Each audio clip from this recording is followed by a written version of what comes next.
the Polgar Chess University. In this lesson, I'd like to share with you some examples where the weakness of the long diagonal will be the cause of trouble for one side. And here is our first example of the week. We can see that Black has played g6 and f5 while their bishop is not on g7 where it should be in such situations to be safe. These situations are especially dangerous when the other side has a bishop of dark color squares. In the meantime, it seems that the white rook is under attack, and then Black will get the time to move his bishop to f6. But as so often, an intermediate move and tactics take over the game. This game was played by the famous Danish grandmaster Bent Larsen against the Polish international master Bednarski. In this position, Larsen could afford to ignore the threat to the rook, making sure that Black bishop does not get first onto the diagonal, in which case Black would be safe. But White, ignoring the threat to the rook, played bishop to c3. Wow! What about the rook? Well, that's what Bednarski asked as well, and he took the rook. But what would happen if he wouldn't have taken the rook and would have moved the bishop back to f8 to then follow up with bishop to g7? Well, then the trouble would have been that after the trade of the rooks, White could immediately win a rook by giving a check, forcing Black to block it, and then simply capture the rook on e8. So, as we said, the test of each combination is what if they actually accept it? And that's what Black did here.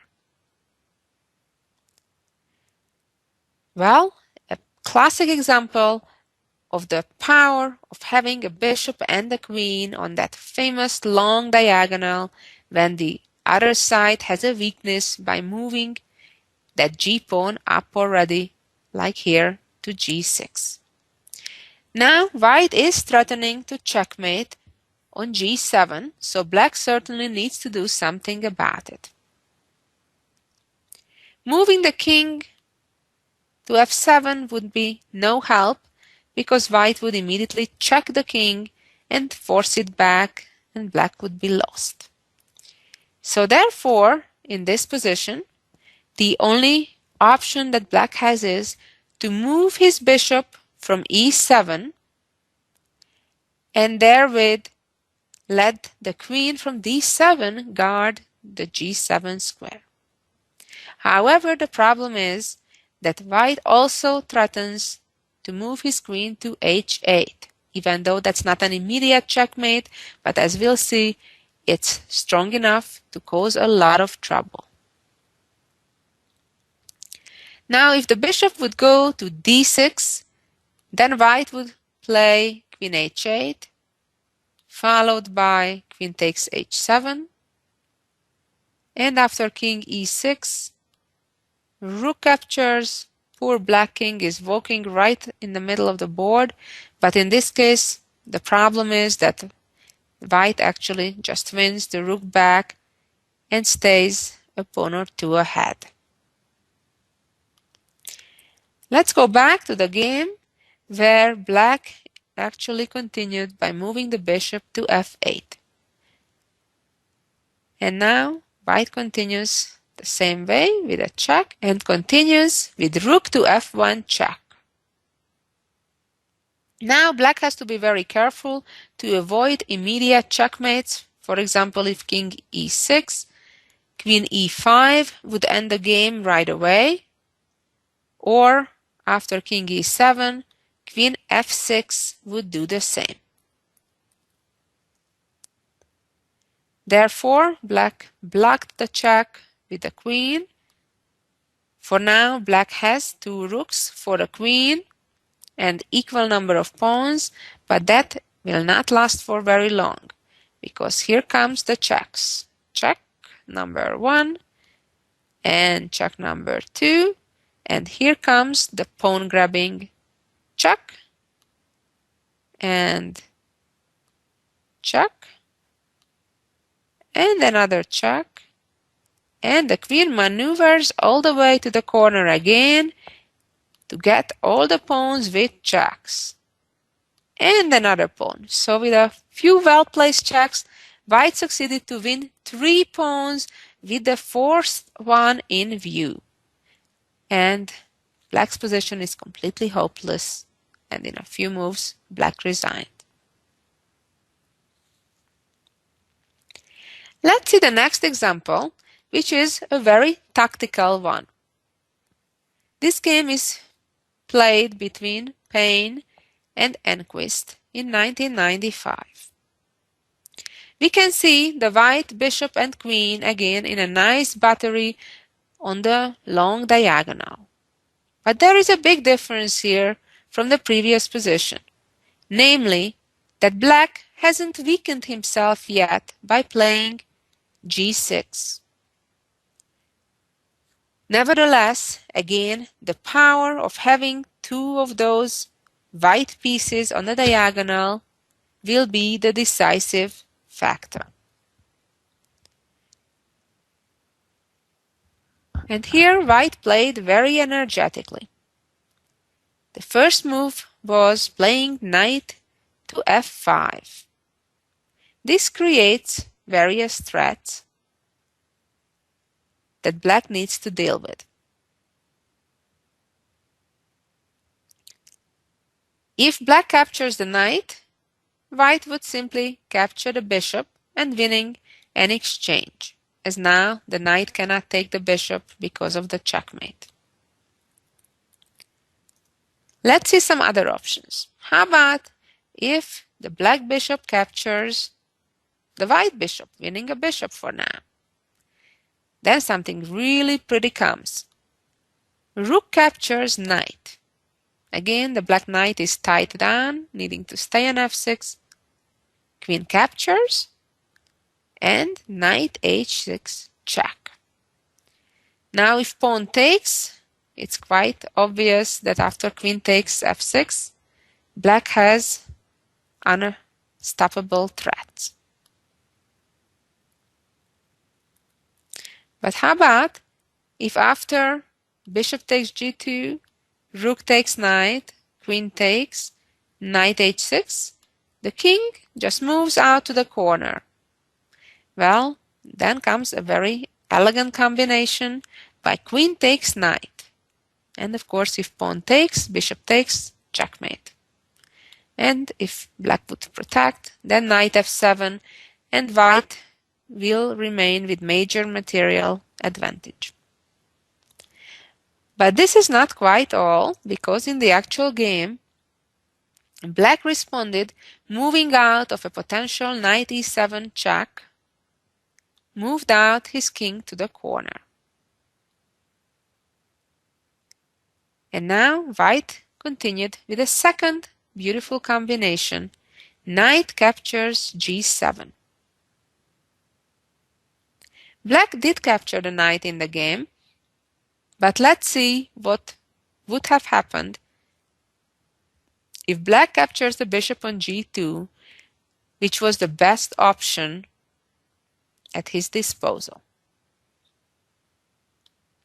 Then white would play knight h5 using the pin. And after bishop takes f1, which by the way threatens with a checkmate on g2, rook f1 and unpin the knight for the time being. Knight captures f6.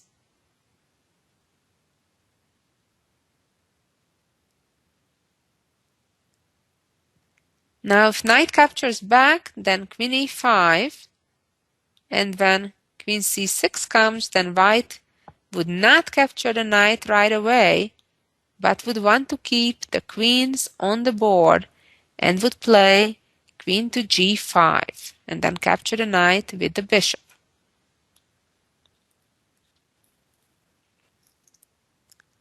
So going back to this position, nevertheless, Black's best choice was to capture the bishop on g2, and after knight h5, capture the rook, and after e5 and knight f6, just like in the previous variation that we saw, Black's best move now is queen c6, inviting the trade of knights on d7.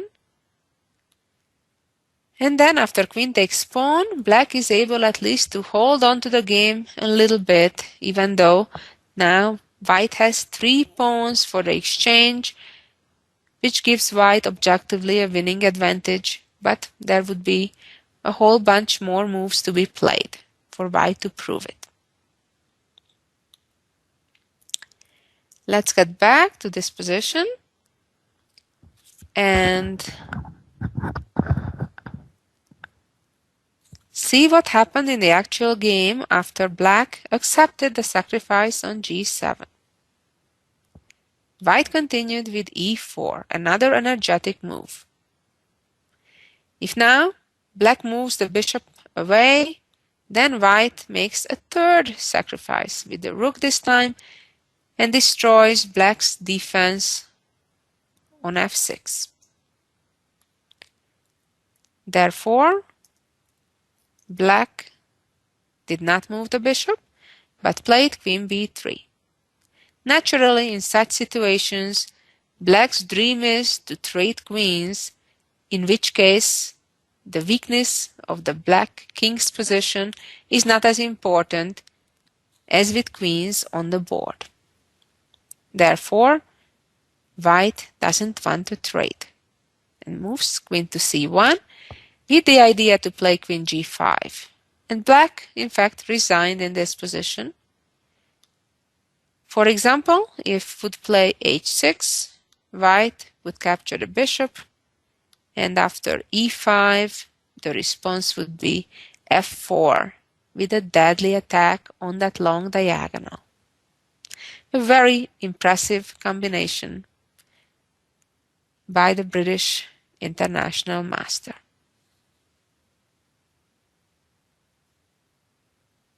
And now I'd like to share with you one of my all-time favorite games that I played in the 2004 Chess Olympiad against my old rival, Maja Chiburdanidze. We reached this position when it was Maja's turn. And she is doing okay at the moment, but here she made a very risky move, attacking my bishop by playing g6. It seems that Black's pawn structure is rather solid on the middle of the board, and therefore I'll have to retreat my bishop, and she'll have time to put further defense on those pawns by knight c6 or knight d7 or with a rook on e8 or some other mean. What she anticipated but miscalculated at a later stage was that I was able to immediately sacrifice my knight and open that long diagonal for the battery of my queen and bishop. Now there are numerous choices here, and my opponent planned a counter combination which of course I had to foresee before sacrificing my knight. But before we see the actual game, which was rather interesting, let's see what would happen if first of all Black simply captures my knight. Well, in that case, I would capture with my queen, threatening to checkmate in 2 places, as well as attacking the knight. And now, after f6, I would capture the knight, and when pawn takes, discovered check. Now Black is in serious trouble, because if the king goes to the corner, I can advance my f-pawn with another discovered check from the bishop on b2. Or if the king goes to the other direction to f7, then my rook is ready to get into the attack, followed by queen e5, and the checkmate is unavoidable. Let's go back to the critical position again, where I sacrificed my knight. There were a couple of other moves that I need to consider before I could sacrifice my knight. One of them is queen e7. Now this is a tricky move because in all reality it pins my knight. I cannot move my knight away from the attack because then I would get checkmated myself. So in the meantime, my knight is under attack, my bishop is under attack. What should I do? Well, I found a beautiful idea by playing bishop to e4, sacrificing my bishop. So if now the bishop would capture on e4, that would close down the file for the queen, and now my knight already would be ready to jump. And I could simply move the knight to c6, attacking the queen, and then if knight takes knight, then just checkmate on g7 or h8. It's important to notice that it wouldn't be good to capture on g6 because then the f pawn would capture, opening an escape route for the black king. Let's go back again to this critical position. And still for another moment, after queen e7, bishop e4, what happens if pawn takes knight? Well, in that case, I would play bishop takes bishop, in the meantime attacking the rook in the corner, and if queen takes, then after queen captures e5, again renewing those checkmate threats on g7 and h8. After f6, queen takes knight, leaving white with 2 extra pawns. Let's go back and see what happens if, on the other hand, the black queen moves not to e7 but to e8. What's the idea behind this move? Well, the idea is that if I do the same exact thing, such as bishop e4 and bishop e4, now the knight cannot jump away in any way to attack the black queen on e8. However, it's good enough to move the knight to g4 and creating a multiple checkmate threat with knight to h6 in addition to the queen checkmates on g7 and h8. And now black is pretty helpless against the numerous threats. After knight d3 check, I could even sacrifice my queen in view of the knight h6 checkmate. Well, after these elegant variations, let's go back to the actual game and see what happened. My opponent rather quickly, to show that she was anticipating my sacrifice, played knight captures e2.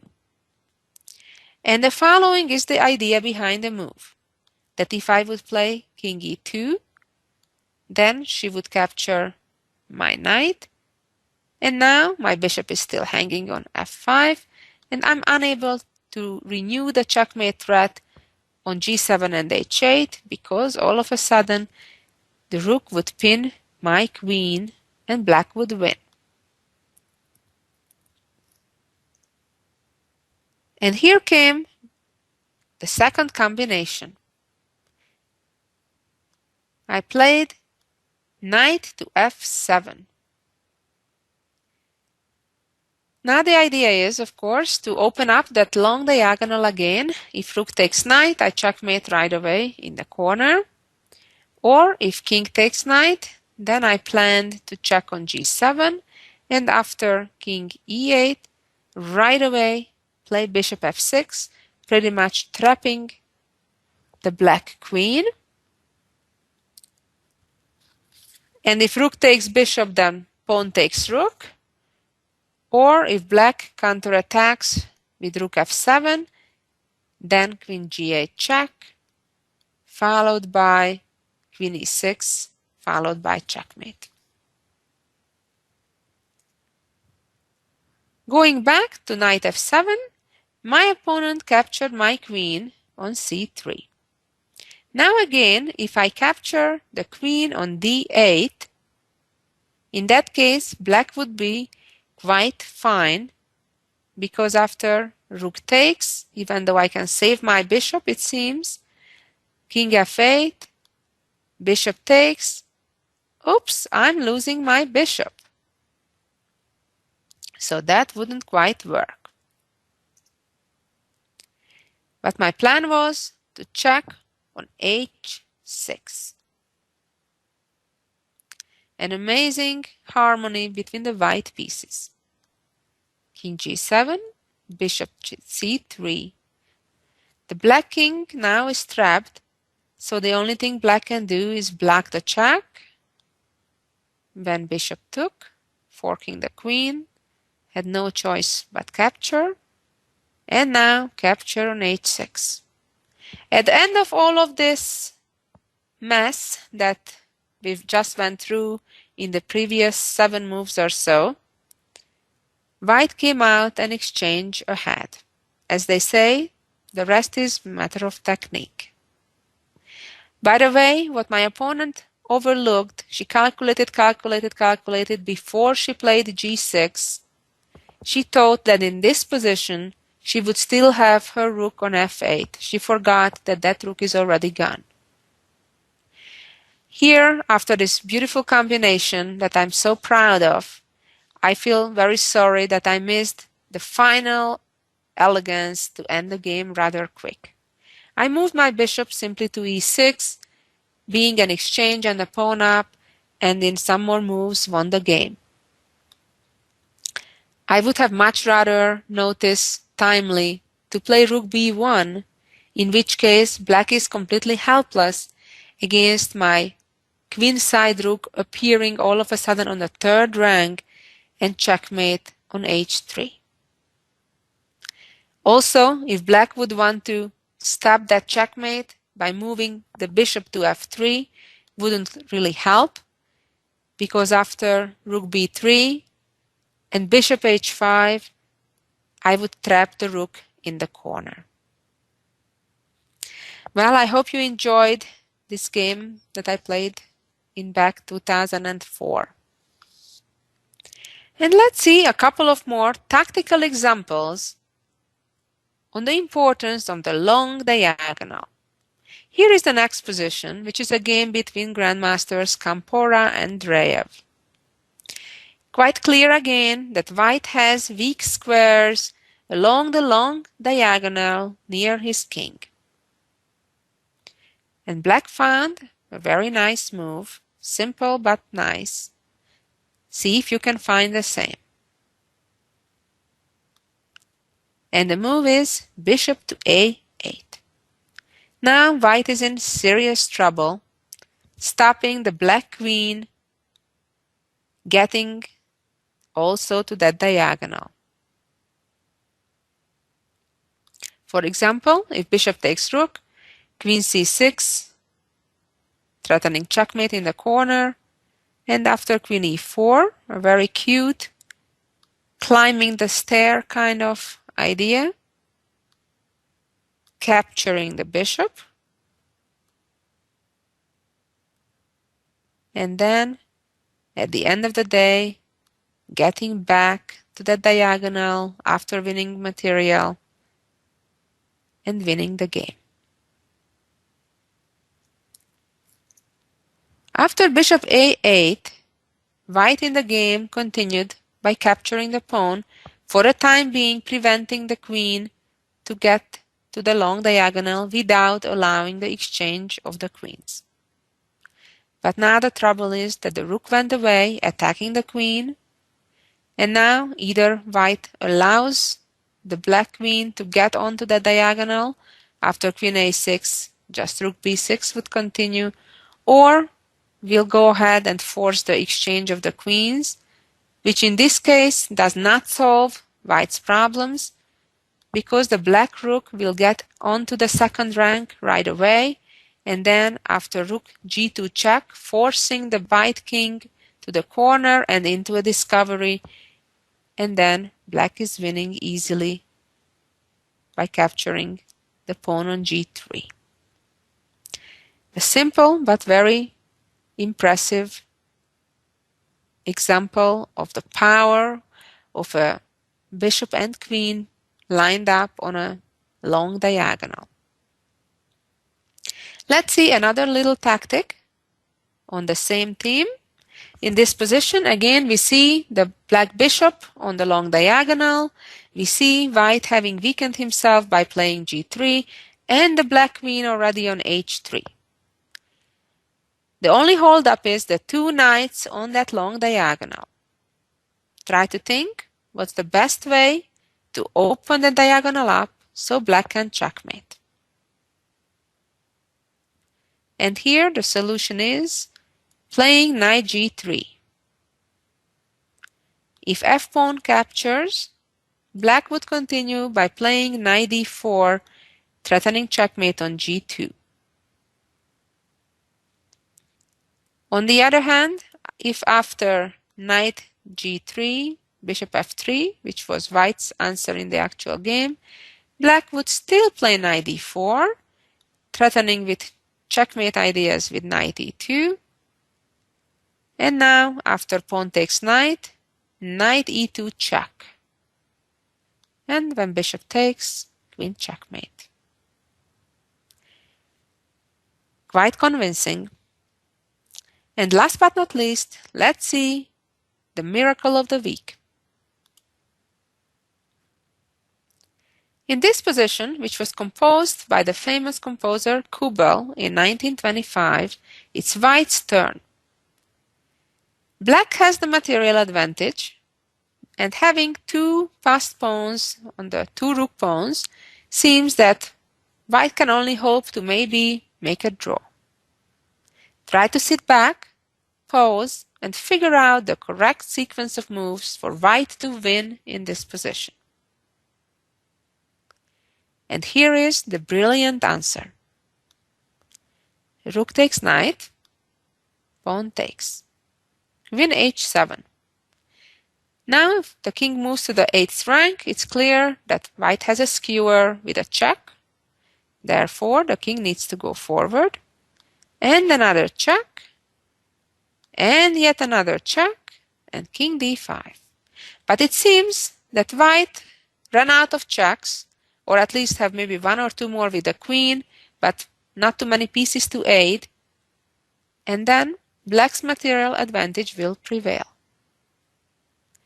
Not quite so. Think again, what's the brilliant move now that gives white the game? Moving king d3 right away is not the move, because that would allow black to check with the queen. Queen d7 wouldn't be good enough either, because the black king could run away via c4 or e4. The amazing, fantastic move is queen g8. Check. Hey, but the queen can take this queen. What about that? And amazingly, now a quiet move, a peaceful move. And there's nothing that black can do against the upcoming checkmate with the little pawn. Thank you for listening. Until next week. So long.